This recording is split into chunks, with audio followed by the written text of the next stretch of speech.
Hello doctor, ஒரு pregnant lady எப்போ first செக்அப்க்கு gynaecologist கிட்ட வரணும்? ஒரு பிரெக்னென்ட் பேஷண்ட் எப்போ கைனகாலஜிஸ்ட் கிட்ட வந்து காமிக்கணும்னா யூபிடி டெஸ்ட் பிரெக்னன்சி பாசிட்டிவ் வந்த உடனே ஒரு கைனகாலஜிஸ்ட் வந்து மீட் பண்றது நல்லது. பழைய காலத்துல நம்ம தாத்தா பாட்டி காலத்துல என்ன சொல்லுவாங்க, 2 to 3 months கழிச்சுட்டு டாக்டர்ல போய் பாருங்க, அப்போதானே ஸ்கேன் பண்ணணும், இல்லைன்னா மெடிசின்ஸ் ஆரம்பிக்கணும். அந்த கான்செப்டே தப்பு.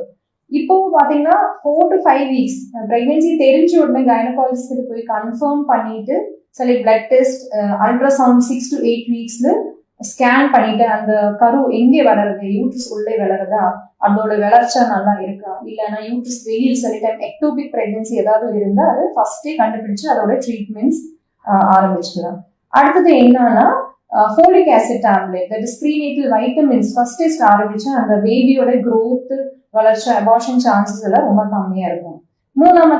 மூணாமது பெனிஃபிட் என்னன்னா அந்த பிரெக்னென்ட் லேடிக்கு ஏதாவது மெடிக்கல் ப்ராப்ளம்ஸ், சுகர், தைராய்டு, இல்லைன்னா ஹைப்பர் டென்ஷன், பிபி இருந்தால் அதோட ட்ரீட்மெண்ட் அண்ட் மெடிசின்ஸ் முன்னாடியே ஸ்டார்ட் பண்ணிக்கலாம்.